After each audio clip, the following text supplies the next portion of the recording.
आज बेटा कुछ समझते हैं इंपॉर्टेंट फॉर्मूले ऑफ मैग्नेटिज्म। सबसे पहले हम देखते हैं force on a charge particle in magnetic field. अगर कोई चार्ज पार्टिकल मैग्नेटिक फील्ड में किसी वेलोसिटी से एंटर करता है तो फोर्स का फॉर्मूला होता है क्यू वी क्रॉस बी, या फिर हम लिख सकते हैं Q V B sine theta.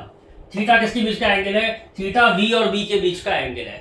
अगर वी और बी के बीच का एंगल जीरो होगा तो मैग्नेटिक फोर्स जीरो होगी, और अगर वो चल नहीं रहा होगा, वेलोसिटी जीरो होगी, तब भी मैग्नेटिक फोर्स जीरो होगी।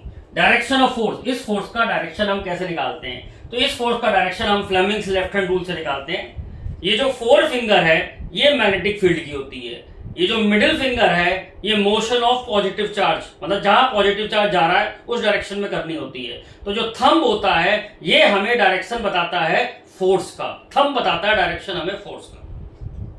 अगर इसी तरह से अगर कोई मैग्नेटिक फील्ड में अगर कोई वायर रखी हुई है तो उस पर कितनी फोर्स लगती है? उसमें करंट है वायर में, तो मैग्नेटिक फील्ड में वायर पे फोर्स लगती है F = I L cross B, या फिर F = BIL sign theta. Theta जो है एंगल है तुम्हारा L और B के बीच का।